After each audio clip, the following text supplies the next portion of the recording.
સમસ્યા મામલે થયેલી અરજી અંગે પણ સુનાવણી થશે। સુનાવણી પહેલા એએમસીએ સોગંદનામું રજૂ કર્યું છે। 2022 થી 31 જુલાઈ 2024 સુધીનો કામગીરીનો રિપોર્ટ કોર્ટમાં મુકાયો છે। મોટી સંખ્યામાં દબાણો દૂર કરાયાનો એએમસીનો દાવો છે। 4.71 લાખ રૂપિયાનો દંડ વસૂલ કરવામાં આવ્યો છે।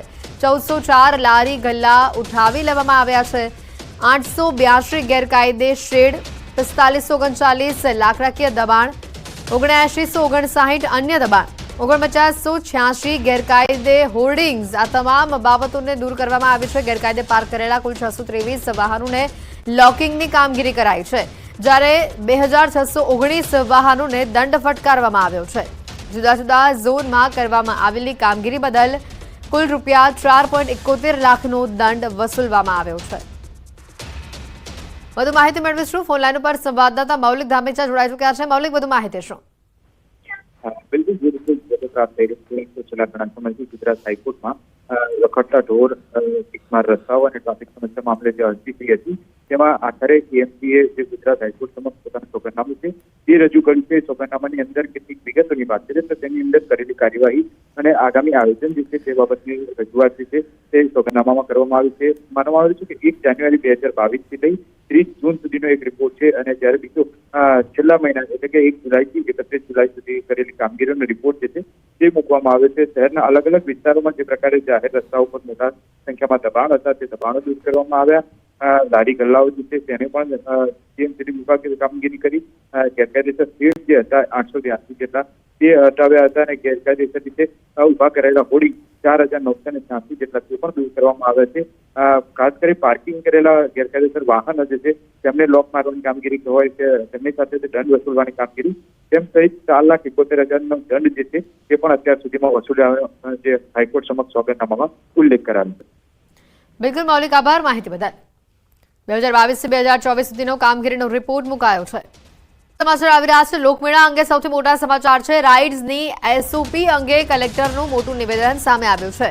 રાઇડ્સની એસઓપીમાં કોઈ પણ ફેરફાર નહીં થાય। એસઓપી લોકોની સુરક્ષા માટે તૈયાર કરાઈ છે। આજે બપોરે હરાજી થશે। આશા છે સંચાલકો ભાગ લેશે। રાઇડ્સ ચાલુ ન થાય તો અન્ય આકર્ષણો પણ છે। રાઇડ સંચાલકોને સરકારની એસઓપીના વિરોધમાં વહીવટીતંત્ર નિયમ હળવા કરવાના મૂડમાં ન હોવાનું ત્યારે સામે આવી રહ્યું છે। વિવાદની વચ્ચે હવે આજે ત્રીજી વખત લોકમેળાના પ્લોટની હરાજી યોજાશે અને આજ મુદ્દે વધુ વિગત મેળવીશું। સંવાદદાતા હાર્દિક અમારી સાથે સીધા અહીંયા જોડાઈ ચૂક્યા છે। હાર્દિક, જે રીતે ત્રીજી વાર હવે પ્લોટ ફાળવણી માટેનું જે ટેન્ડર બહાર પાડવામાં આવશે અને જે રીતના સરકારનું વલણ સામે આવી રહ્યું છે, સંચાલકોમાં ક્યાંક ને ક્યાંક તેને લઈને અસમંજસ જોવા મળી રહી છે, વધુ માહિતી શું? ચોક્કસથી રાજકોટના લોકમેળાને લઈને છેલ્લા કેટલાય સમયથી વિવાદ ચાલી રહ્યો છે। એક તરફ સરકાર દ્વારા એસઓપી બહાર પાડવામાં આવી છે, જેમાં 3 નિયમ એવા છે કે જે રાઇડ સંચાલકો જે છે નિયમ પાળવા માટે તૈયાર નથી, તો બીજી તરફ કહી શકાય કે વહીવટી તંત્ર છે તે નિયમોને લઈને અડગ છે। ત્યારે આજે રાજકોટ જિલ્લા કલેક્ટર દ્વારા એ સ્પષ્ટ કરી દેવામાં આવ્યું હતું કે એસઓપી છે તેમાં કોઈ જ પ્રકારનો ફેરફાર નહીં થાય। બીજી તરફ રાઇડ સંચાલકોનું કહેવું છે કે જો એસઓપી પ્રમાણે હરાજી થશે તો તેઓ હરાજીમાં ભાગ નહીં લે। અગાઉ 2 વખત જે છે એ રાજકોટના લોકમેળા માટેની હરાજી યોજાઈ હતી, પરંતુ ક્યાંક ને ક્યાંક રાઇડ સંચાલકોના વિરોધના કારણે હરાજીમાં રાઇડ સંચાલકોએ ભાગ નહોતો લીધો। ત્યારે આજે ત્રીજી વખત આ જે છે હરાજી થવાની છે। ત્યારે આજે સૌથી મોટો સવાલ એ છે કે જો આ કલેક્ટરે પોતાનું વલણ સ્પષ્ટ કરી દીધું છે, ત્યારે હવે રાઇડ સંચાલકો છે તે ભાગ લેશે કે નહીં તે સૌથી મોટો સવાલ છે। અને જો રાઇડ સંચાલકો હરાજીમાં ભાગ નથી લેતા તો આગામી સમયમાં રાજકોટના લોકમેળામાં રાઇડ હશે કે કેમ તેવા અનેક સવાલો પણ ઉઠી રહ્યા છે। ત્યારે હવે તંત્ર છે આ સમગ્ર મામલે શું પગલું લઈ રહ્યું છે, શું કાર્યવાહી કરી રહ્યું છે તે પણ સૌથી મોટો સવાલ છે। જી હાર્દિક, સંચાલકો સાથે આપણે વાત કરી, તેઓના નિવેદન કયા પ્રકારના અત્યારે સામે આવી રહ્યા છે? તેઓ આ બેઠકમાં હાજરી આપશે કે નહીં આપે?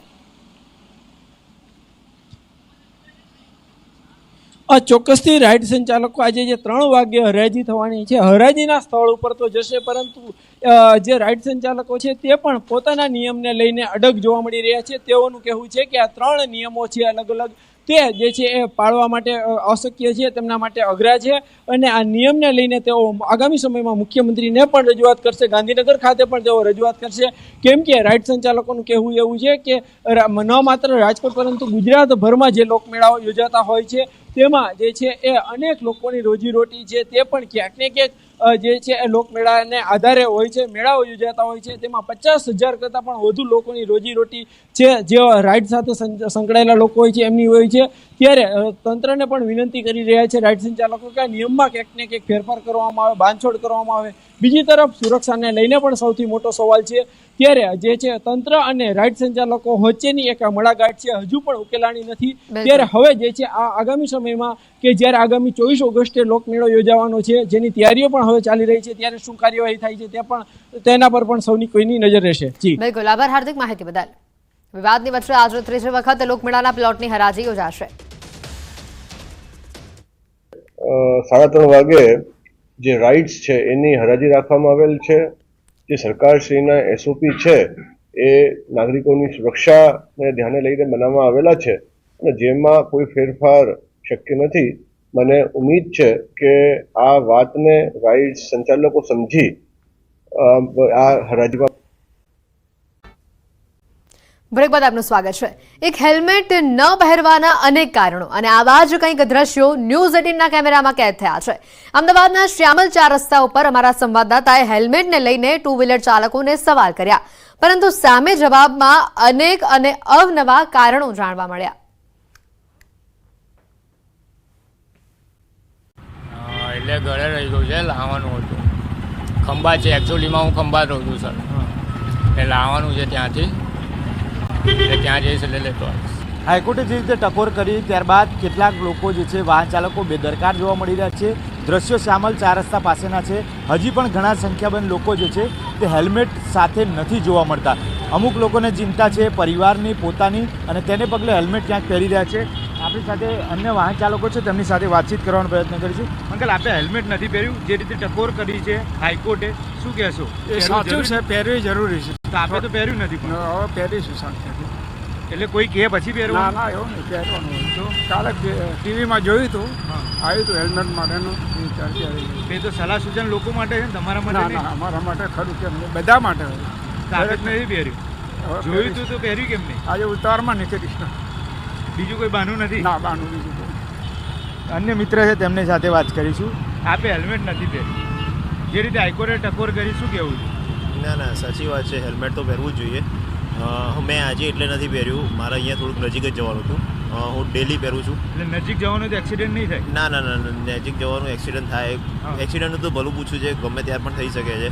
પણ આજે થોડુંક ઉતાવળમાં હતો અને નજીક જ જવાનું છે. એટલા ઉતાવળ ક્યારેક ફેમિલી માટે મોંઘી પડી ના શકે? ફેમિલી માટે મોંઘી પડી શકે છે, પણ શું કરવું, આજે થોડુંક. ચશ્મા લેવાનું ના ભૂલ્યા, હેડફોન પહેરવાનું નથી ભૂલ્યા, હેલ્મેટ ભૂલી ગયા?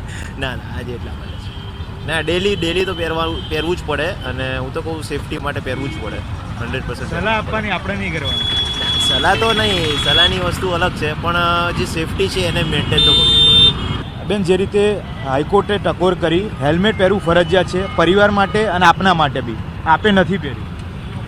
ભૂલી ગઈ છું એકચ્યુઅલી હું. બીજું કોઈ કારણ નથી? ના, ડેલી પહેરો છો? પહેરું છું. કેટલું અગત્યનું? વધારે અગત્યનું છે ને, લાઈક સિગ્નલ્સ ઉપર પોલીસ પકડે પણ ખરું ના પહેરો તો. એકચ્યુઅલી મારી ભૂલ છે ને, મેં પહેરી નથી. એટલે પોલીસનો ડર છે, તમારા પરિવારનો નહીં? ને પરિવારનો પણ ડર છે વધારે. અને એક્સિડન્ટ કે એવું કંઈક થાય તો આપણને ચાઇલ્ડને છે પ્રોબ્લેમ થાય તો ફરજિયાત છે. અન્ય કેટલાક લોકો છે તેમને પૂછીશું. આપ તો કોર્ટ સ્ટાફમાં દેખાઈ રહ્યો છે, હેલ્મેટ કેમ નથી પહેરતા? પહેરીશું, કાલથી પહેરી લઈશું. કાલથી પહેરી લઈશું. બીજું કોઈ કારણ નથી? બીજું કોઈ કારણ નથી. નિયમોનું પાલન કરવું જોઈએ. હા, કરીએ જ છે પાલન, પણ આજે નથી પહેર્યું. મોડું થતું હશે. હા. બીજું કોઈ કારણ? કોઈ કારણ નથી. કાલથી પહેરી લઈશું. દરેક પાસે એક જ કારણ દેખાઈ રહ્યું છે, ક્યાંક આજે નહીં કાલે પહેરીશું. અંકલ, આપ તો ઉંમરલાયક દેખાઈ રહ્યા છો, તેમ છતાં બી હેલ્મેટ જરૂરી નથી લાગતું? હેલ્મેટ મારા માટે જરૂરી છે, લાઈફ માટે જ જરૂરી છે. પણ એક વસ્તુ છે, મને અહીંયા છે ને પુલ્લીઓ બહુ થઈ જાય, ગુમડા નીકળે અહીંયા. અચ્છા. એટલે બે છે જ, પણ હું પહેરતો નથી, ગુમડા જ થઈ જાય મને. 2-3 વાર પોલીસવાળા જોડે પણ વાત કરી, પણ મને આવું બતાવ્યું પછી કે કઈ વાત, તમારા જીવના જોખમે જાઓ. એટલે અગત્યનું છે, પણ તો કોઈ બે મત જ નથી. Discipline is the must. અન્ય કેટલાક લોકો છે તેમની સાથે વાતચીત કરીશું. શું કહેશો, હેલ્મેટ નથી પહેર્યું? सर जल्दबाजी में आया इसके लिए नहीं पहना, बाकी पहनता ही हूँ मैं, तो रोज़ पहनता हूँ. અચ્છા. जी. આગળ પાછળ ક્યાંય હેલ્મેટ નથી દેખાતું? કેમ હેલ્મેટ નથી પહેર્યું? इनसे पूछो इनकी गाड़ी है हैं? इनसे पूछो इनसे तो आप तो चला रहे हो लाइसेंस है आपके पास? कराऊंगा हाँ है ना હેલ્મેટ આપે નથી પહેર્યું, ફરજિયાત જે રીતે હાઈકોર્ટે ટકોર કરી, શું કારણ? શરમ આવે? શરમ આવે બોલતા? હે? તો હેલ્મેટ કેમ નથી પહેર્યું? अरे भूल ही गया सवाल શરમ આવે છે? સો બે કરો છો નથી બોલતા શરમાય છે, પરંતુ હેલ્મેટ પહેરતા નથી શરમાતા. અહીંયા બેનને વાત કરી. બેન, આપણે હેલ્મેટ નથી પહેર્યું, જરૂરી લાગે છે ફેમિલી માટે? કેમ નથી પહેર્યું? કાલથી પહેરવાનું છે. કાલથી પહેરવાનું? આજે મુહૂર્ત નહીં સારું? ના આજથી પહેરીશું હવે. તો શા માટે નથી પહેર્યું?